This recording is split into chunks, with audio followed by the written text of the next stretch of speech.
Muito bem, vamos lá então. Liderança com equilíbrio. Então a gente está nessa difícil missão aqui, né, de liderar de uma forma equilibrada, né? Nem sendo tão mansinho, nem sendo tão arrogante, tão bruto, nem deixando as coisas passar, mas também nem sendo tão ríspido. Como equilibrar essa balança, né? Como saber a hora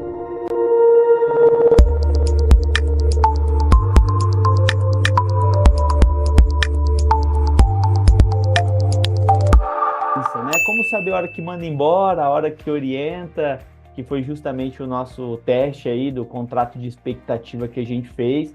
Para quê? Porque se, né, algumas pessoas até comentaram ali, né? Poxa, eu fiz um contrato de expectativa, a pessoa não atendeu tudo, né? Então, opa, o que que eu posso ajustar? Se eu tô vendo que a pessoa não tá atendendo, vai ser uma hora que eu vou ter que tomar uma decisão, tá? Ou eu tô fazendo meu contrato de expectativa e tá surgindo resultado, que legal, opa, então, se está surgindo resultado, é sinal que eu preciso continuar orientando essa pessoa, preciso continuar investindo nela para que ela traga mais resultado. Nossa liderança com equilíbrio, ela vai ter três pilares aqui essa apresentação, três pontos principais que, claro, eu vou querer que vocês anotem aí para a gente aprofundar. E a primeira dela é o quê? Treine com equilíbrio. Então, esse é o primeiro ponto que a gente vai analisar dessa nossa abordagem. Eu gostaria que vocês escrevessem isso, por quê? Porque todo bom líder, todos os líderes, eles precisam de treinamento, eles precisam treinar para depois ir lá e exercer. É como um atleta, é como um socorrista. Vamos imaginar um atleta, né? Um atleta de alta performance aqui no momento, ele precisa fazer o quê? Treinar, ele vai para uma Olimpíada, ele vai para um campeonato. Então ele precisa treinar isso, né? Treinar o que ele vai fazer durante meses, durante, quiçá, anos ali, para quê? Para depois ir lá no campeonato. E quanto melhor foi o treino dele, mais desafiador foi esse treino dele, maior a possibilidade de ele ter um reconhecimento, de ele chegar num lugar de destaque, tá?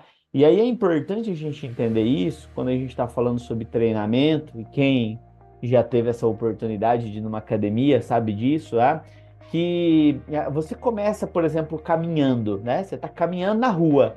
Chega um tempo, você caminha 30 minutos, você caminha uma hora. Aquela, depois de duas semanas, 3 semanas, você caminhando aquela uma hora, aquela caminhada já não faz efeito mais no seu corpo. Por quê? Porque você já acostuma com aquilo. Se você vai na academia e só pega o mesmo pezinho, seu corpo vai fazendo o quê? Ele vai acostumando com aquilo. E por que que ele acostuma? Porque o corpo ele não gosta de ser exigido, né? O cérebro, ele tem um mecanismo de defesa fenomenal, que ele não gosta de sofrer, né?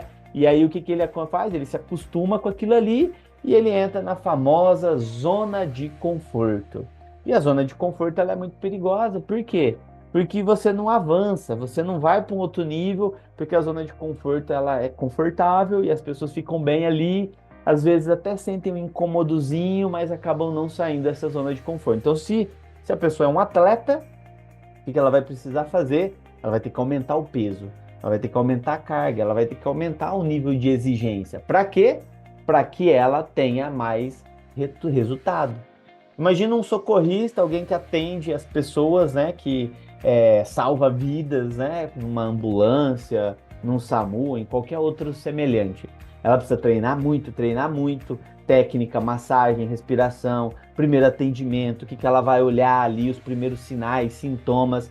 Se ela não tiver isso muito aguçado, ela pode dar um primeiro atendimento errado e pode até vir a óbito uma pessoa porque ela não fez da forma adequada, porque ela não soube priorizar o cenário dela. Então, o treinamento ele faz parte de todo líder e a gente, enquanto líder, precisa fazer o quê? Precisa treinar.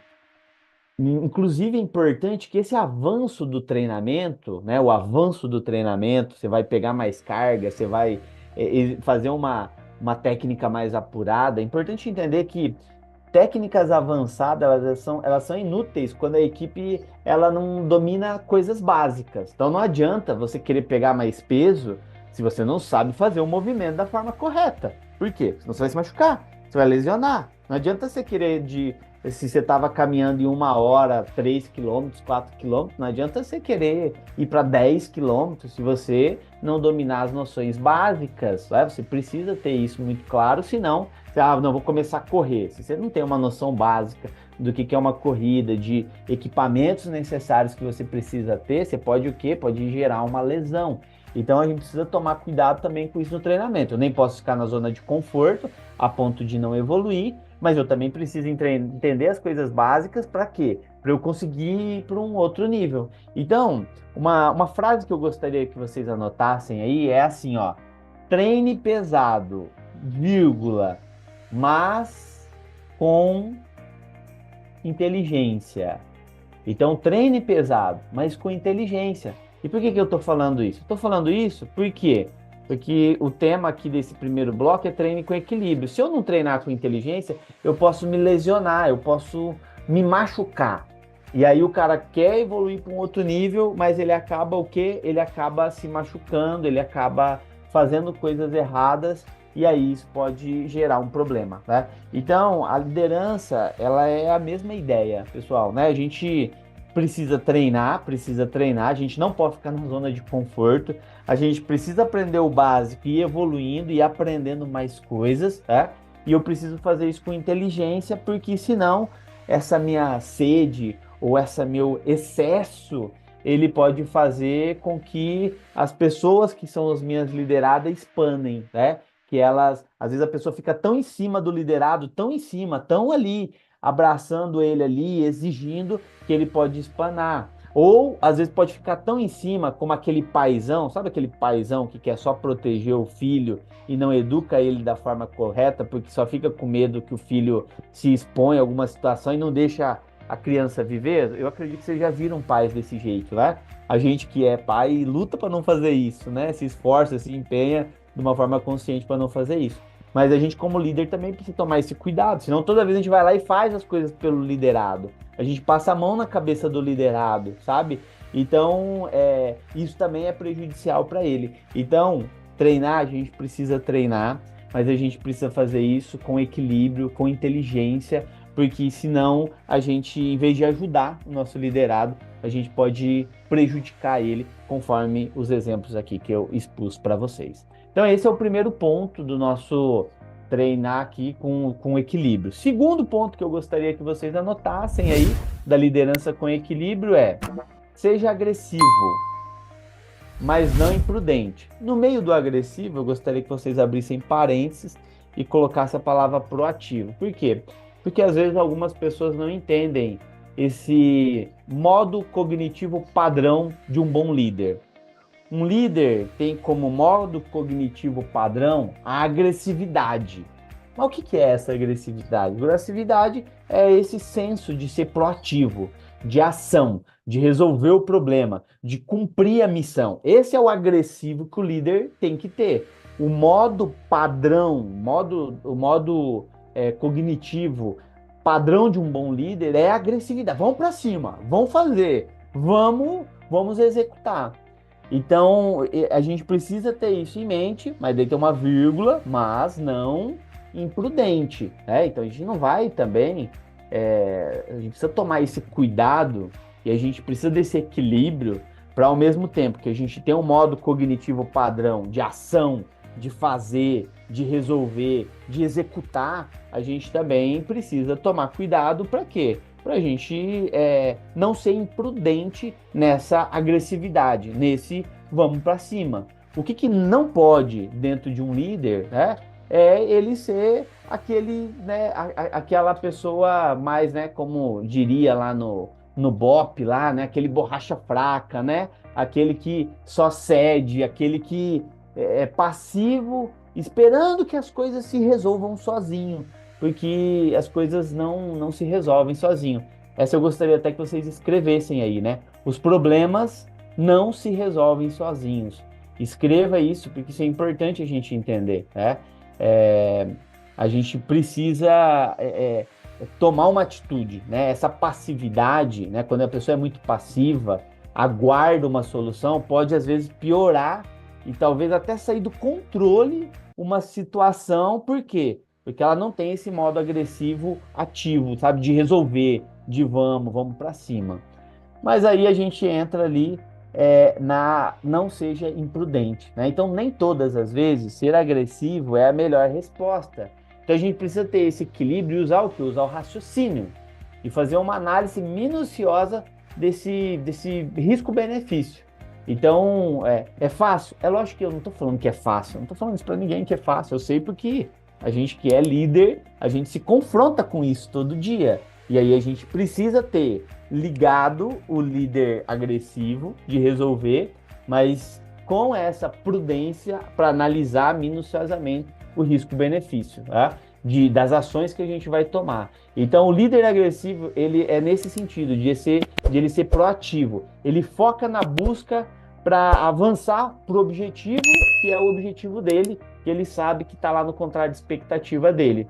Mas isso ele não quer dizer também que o líder agressivo ele vai ser uma pessoa áspera, sem paciência. Não, ele vai ativamente sentar as partes envolvidas e vamos traçar um plano de ação. Para quê? Para nós resolver isso aqui. Qual que é a sua sugestão? Qual que é a sua? Qual que é a sua? Vamos juntar aqui. Você fala uma coisa, fala, vamos juntar. Então vamos montar esse plano de ação montado, pá. Vamos executar. Vamos fazer o que a gente precisa fazer, né? Então anotem aí a segunda frase desse segundo ponto aqui. Perder a paciência é sinal de fraqueza. Então, perder a paciência é sinal de fraqueza. Então, sim, a gente vai ser agressivo, a gente vai fazer o que tem que ser feito, né? Mas não quer dizer que a gente precisa xingar todo mundo, tratar as pessoas com desumanidade, né? As pessoas têm a dignidade delas e a gente precisa respeitar essa dignidade que elas têm, mas é lógico, fazendo o negócio acontecer e partir para a execução. Terceiro e último tópico para a gente encerrar aqui, deixa eu mudar aqui, perder a paciência, sinal de fraqueza. Então, o terceiro seja disciplinado, mas não rígido. Então, é interessante observar todo esse material aqui, pessoal. Deixa eu só fazer aqui, antes que eu esqueça, né? A fonte das informações aqui, que é o livro A Dicotomia da Liderança, tá? Então, achei legal expor isso também, que o Roberto está inventando tudo isso. Não é da minha cabeça não, tá? Tem uma base, tem uma fonte, que é o Joko e o Leif, né? Uns caras que tiveram lá na guerra dos Estados Unidos, lá, né? Que os Estados Unidos foi para a guerra lá do Iraque, e eles trazem esses conceitos. Eu tento simplificar ele para o nosso jogo aqui. Seja disciplinado, mas não rígido. Então, o que é importante a gente entender nesse item aqui? Existem processos, existem procedimentos dentro de uma empresa e eles são vitais para quê? Para evitar erros e para que as coisas realmente aconteçam. Então, a gente, enquanto líder, precisa explicar esses processos e precisa explicar os porquês desses processos, para que as pessoas só não cumpram aquilo. Mas por que você tem que lançar isso aqui? Porque eu tenho, porque a Fabiana mandou, né? Que a Jaiane mandou, né? Não, entenda o processo, entenda o porquê, explique para o seu liderado, estimule ele a entender os porquês, né? Sempre fale para ele. Em caso de dúvida, o que você faz? Você pergunta. Se você não souber, beleza, a gente não precisa responder a resposta dela, que a gente já aprendeu em outros treinamentos, né? A gente pode fazer outra pergunta para ela, para ajudar ela a estimular. Mas deixe sempre esse escape para o seu liderado poder ter essa liberdade de fazer uma pergunta para você, né?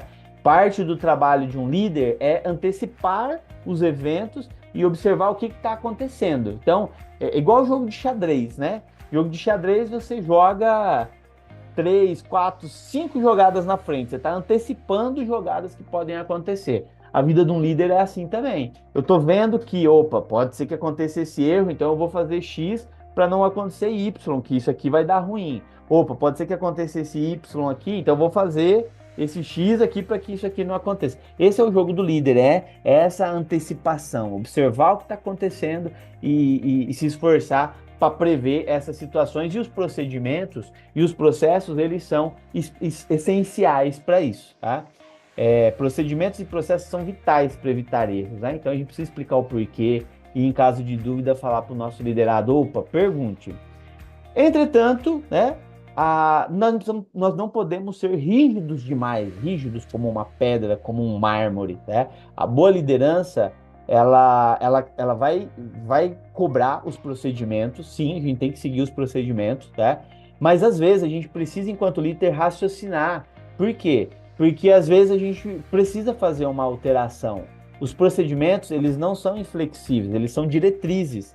E a gente precisa olhar, porque às vezes a gente vai perder um cliente ou a gente está retardando o processo por causa daquele procedimento que pode passar por uma avaliação, pode passar por uma melhoria. Ninguém aqui sabe tudo, ou todo mundo está aberto para o quê? Para possíveis melhorias. Então, disciplina é liberdade. Quanto mais disciplinado a gente é, mais liberdade a gente tem e é vital essa qualidade dentro de um bom líder. Mas a gente precisa lembrar que as pessoas elas não são máquinas. Então, o que a gente pode fazer para dar mais humanidade ao processo? É algo que um bom líder vai pensar. Às vezes, as coisas, elas, dentro dessa questão de disciplina, um item importante é que às vezes as coisas elas começam a dar certo e a gente começa a relaxar, a dispersar.